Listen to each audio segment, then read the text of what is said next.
Now we are heading into chapter 3 from book 2, and this does begin with quite a challenging passage. This entire first page on my copy is the Attorney General telling the court what it is that Charles Darnay is being charged with. And it's written in such an excessive way that it's very difficult to read it, and a lot of it is not all that important. We already know that Charles Darnay is being accused of treason for having passed information to the French about the British plans in the Revolutionary War against America. Remember that France was helping the colonists during the Revolutionary War. But the purpose of this long, excessive explanation of the charges is to be sarcastic. It's a way that Dickens is making fun of the legal system at that time, that they were very self-important, that they were very elaborate in their speech, and it was theatrical during this time. I mean, I would say all trials are to some degree theatrical, but this would be excessively theatrical.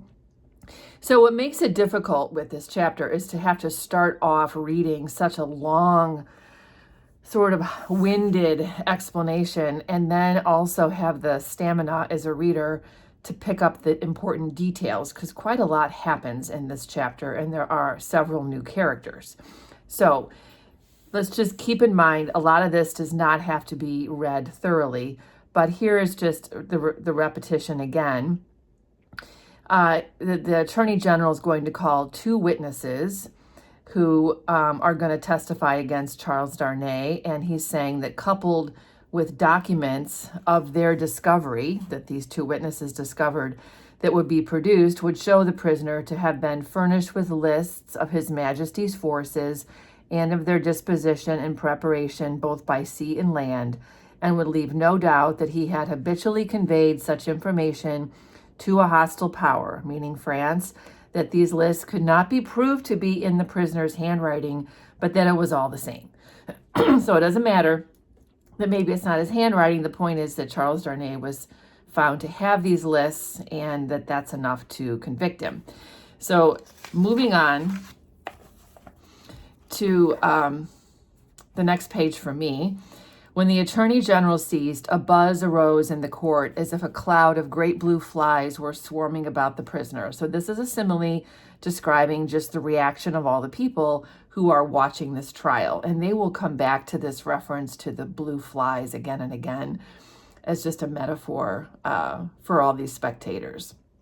So the first person who's called as a witness is a patriot, quote unquote, because I think we're going to discover he's not really a patriot, but he's called the patriot. His name is John Barsad.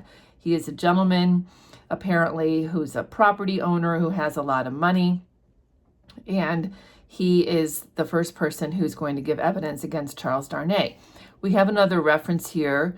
We had this reference in the chapter previously of a wigged gentleman who is looking at the ceiling of the court. We still don't know who this is, but this person is going to be mentioned again and again. So just keep in mind, we have this mystery man sitting in the courthouse, sitting with the lawyers, proper man wearing a wig, but he never looks around.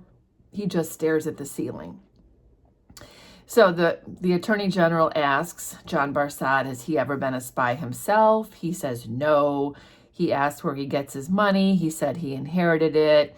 He asked a bunch of questions about his own record. Was he ever imprisoned? Was he ever, did he ever have debts? Various questions here.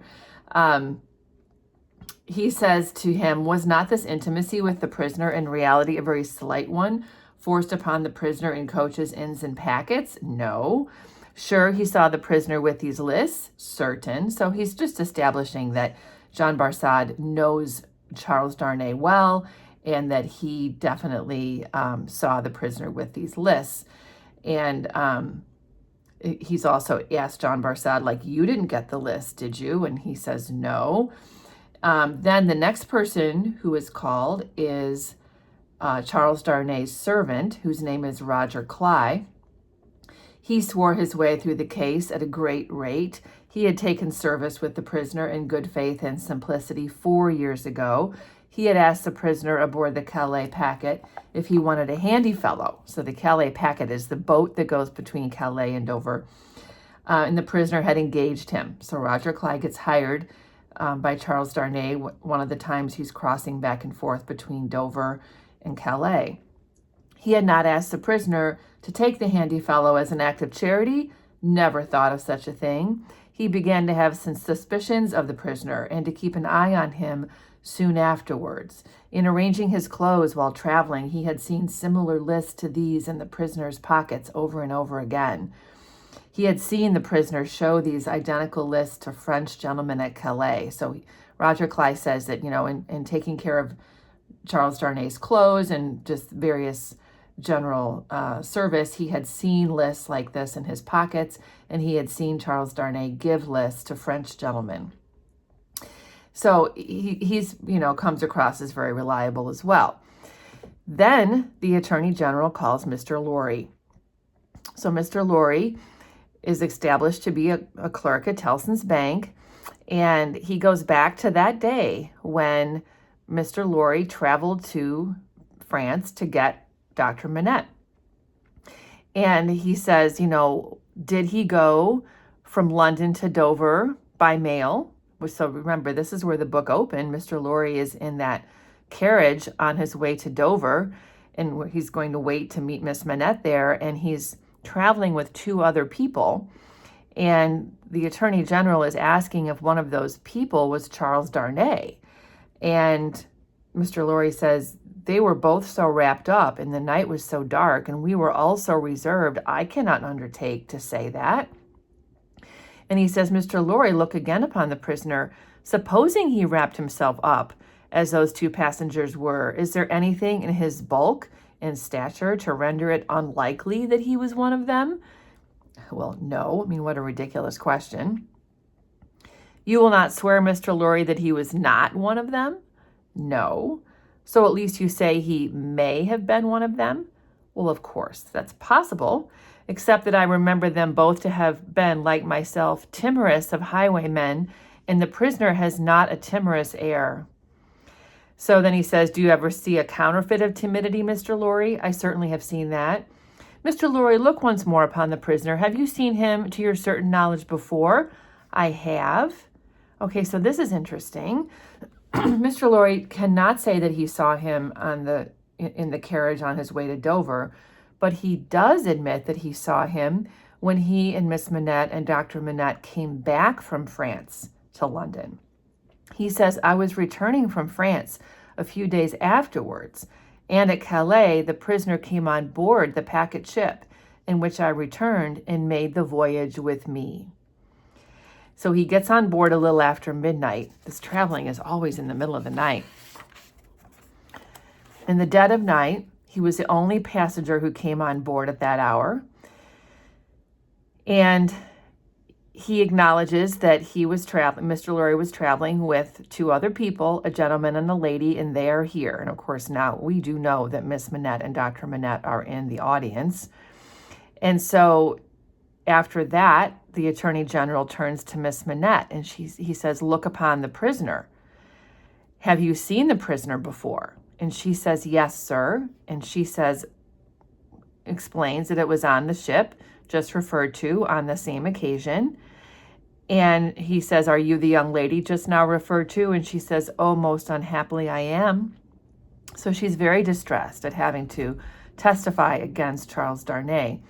And then she goes on to describe their interaction on that packet ship, that when Charles Darnay came on board, he noticed her father. And so it was a rough ride. It was a very wavy, stormy night when they crossed to Dover. And of course, we know that Dr. Manette was very fragile and very ill, mentally ill and physically ill.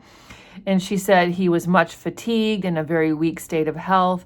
My father was so reduced that I was afraid to take him out of the air, and I had made a bed for him on the deck near the cabin steps, and I sat on the deck at his side to take care of him. And she says that Charles Darnay expressed great gentleness and kindness for my father's state. and helped her make him more comfortable so that he would be not directly in the wind. And she also confirms that 2 other French gentlemen came on the boat for a moment and they conferred together, and then those other 2 men left before the boat took off for Dover. She does acknowledge that there were papers being handed back and forth between those men, but she doesn't know what they were. And then she does admit that Charles Darnay, when they were traveling through the night, admitted that he was on delicate business. So she says, he told me he was traveling on business of a delicate and difficult nature, which might get people into trouble, and that he was therefore traveling under an assumed name. So this is important. We don't know what that assumed name was. He said that his business had within a few days taken him to France and might at intervals take him backwards and forwards between France and England for a long time to come. Did he say anything about America, Miss Manette? Be particular. He tried to explain to me that how that quarrel had arisen, and he said that, as far as he could judge, it was a wrong and foolish one on England's part. He added in a jesting way that perhaps George Washington might gain almost as great a name in history as George III, but there was no harm in his way of saying this. It was said laughingly and to beguile the time. So they have a casual conversation about the Revolutionary War. He makes a joke about George Washington. It's not like he really has any strong feeling about it. This does sort of rattle the crowd a little bit to hear that reference. But what's interesting here is because Miss Manette is so distraught and her forehead was so painfully anxious, all the people watching the trial begin to take on the same characteristic that she has. Among the onlookers, there was the same expression in all quarters of the court, insomuch the great majority of the foreheads there might have been mirrors reflecting the witness, because she's so upset everybody is empathizing with her. Then the Attorney General turns to Dr. Manette. You look upon the prisoner. Have you seen him? And he says, once, when he caged at my lodgings in London. So at one point, Charles Darnay stayed with Dr. Manette in London some three or 3.5 years ago. Can you identify him as your fellow passenger on the packet? And he says, I can do neither. And the reason he cannot identify Charles Darnay from that boat across from Calais to Dover is because Dr. Manette was so traumatized. He doesn't have any memory of that journey. And so it's brought out that he had a long imprisonment, that he doesn't have any remembrance of the occasion. He says, my mind is blank. I cannot even say what time when I employed myself in my captivity in making shoes to the time when I find myself in London living with my dear daughter. Like, he doesn't even know what happened from, leaving prison to coming to London. That's how much his memory has been compromised.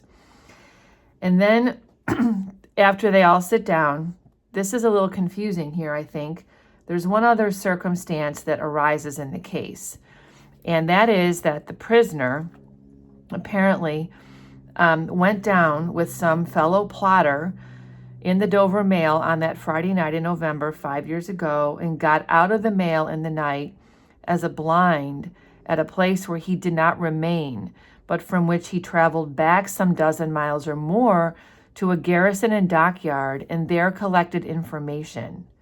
Okay, so what they're saying here is that Charles Darnay was on that carriage, that mail carriage going to Dover, and that he got out somewhere along the way. When they say it was like a blind, it means like he got off at a place where he, implied is where he was going to be going, but actually he walked back to another location, to a dockyard where he collected information.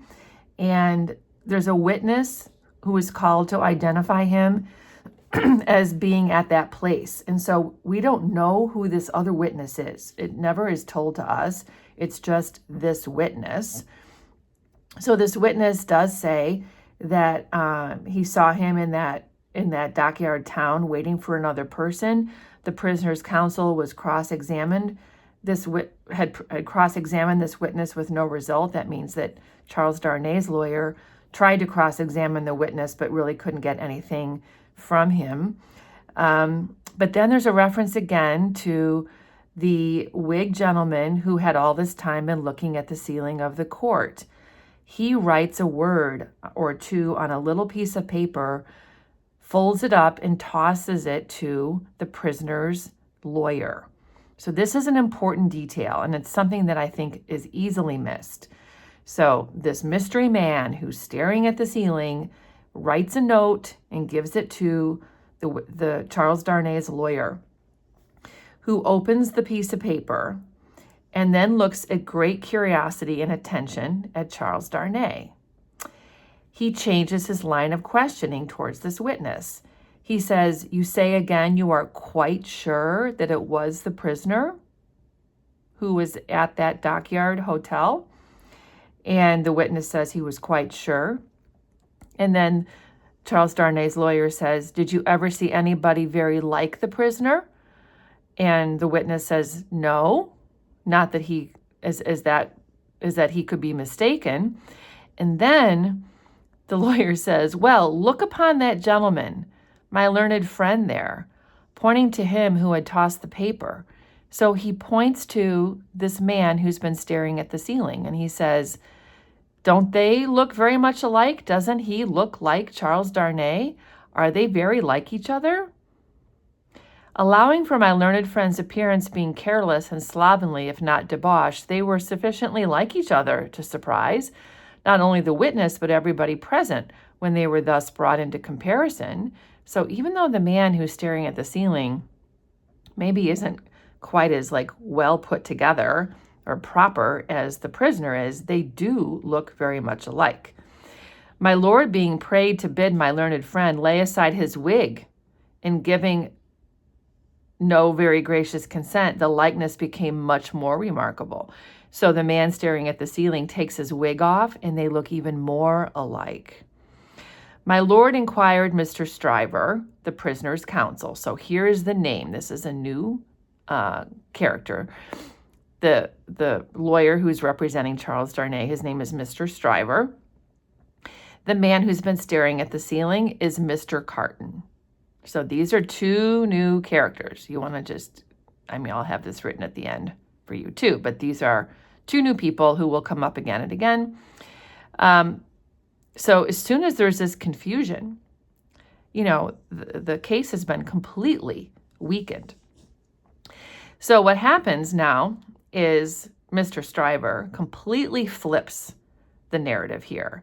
And he explains that actually Barsad and Cly are the spies, and that they framed Darnay, and that there's no way that they can prove that Charles Darnay was the spy because Mr. Carton, who is sitting in the courtroom, looks just like him. And suddenly there's a great deal of question around all of this. And so they send out the jury, and they wait and they wait and they wait to see what's going to happen. When the jury turns to consider, the great flies swarm again. This is referring to all the people who are watching and who, of course, are buzzing with excitement as they talk about what might be the case. So there's a lot of whispering and talking back and forth between Mr. Carton and Mr. Stryver and Mr. Lorry and everything else. But it says here, this Mr. Carton took in more of the details of the scene than he appeared to take in. For now, when Miss Manette's head dropped upon her father's breast, he was the first to see it and to say audibly, "Officer, look to that lady, help the gentleman to take her out. Don't you see she will fall?" So Mr. Carton, even though he's always looking at the ceiling, he's actually very observant, and he sees that Miss Manette is ill just from the stress of this. And so he's a very, compassionate man. This sets up a character trait of Mr. Carton's, which is that he is compassionate. Mr. Lorry goes out to check on Miss Manette and then reappears and beckons to Jerry and says, "Please stay. We have to wait to hear what the verdict is. And then I'm going to ask you to send it back to Tellson's. Mr. Carton goes up and touches Mr. Lorry's arm, and they talk about how Miss Manette is doing. Mr. Carton says that he will go and tell the prisoner that Miss Manette is doing better because it would not be good for Mr. Lorry to be seen talking to the prisoner. So, like, Mr. Carton is very observant, and he just knows what is the right thing to do. And then Mr. Darnay finally is called because there is going to be a verdict very soon. He's very happy to hear that Miss Manette is doing fine. And then there's a little conversation here between Mr. Carton and Charles Darnay, which is interesting because even though their faces look alike, their mannerisms are so different. It says Mr. Carton's manner was so careless as to be almost insolent. He stood half turned from the prisoner, lounging with his elbow against the bar. And he says, what do you expect, Mr. Darnay? Like, he's curious, like, what do you think is going to happen? And Charles Darnay says, I expect the worst. And Carton says, well, it is the wisest thing to expect and the likeliest, but I think their withdrawing is in your favor. So the fact that the jury has been gone for so long is hopefully like a good sign. And it does reference again that they look so like each other, so unlike each other in manner, but so physically like each other standing side by side. So an hour and a half is how long it takes for that jury to come back.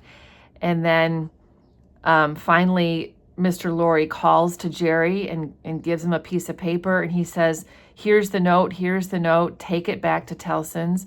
And the note says, acquitted.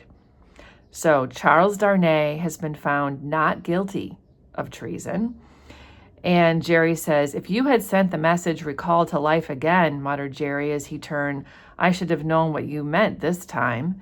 So sure, I mean, Charles Darnay has been just given a second chance at life because in the courts of those days, it was expected that he was going to be quartered for treason. He had no opportunity of saying or so much as thinking anything else until he was clear of the Old Bailey, for the crowd came pouring out with a vehemence that nearly took him off his legs, and a loud buzz swept into the street as if the baffled blue flies were dispersing in search of other carrion. So carrion is like dead animals to eat, like vultures eat dead animals. That's like that's what a carrion bird is a bird that eats dead animals. So there's this comparison here to the people being disappointed that they aren't going to get to see somebody quartered, but that there are going to be more trials in the future.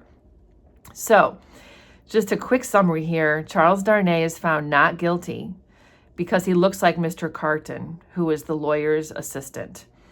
The new characters introduced here are Mr. Stryver, that is Charles Darnay's lawyer, Roger Cly, who was Charles Darnay's past servant, John Barsad, who is considered a patriot, but we do find out that there's reason to believe that perhaps Roger Cly and John Barsad actually were spies and were framing Charles Darnay.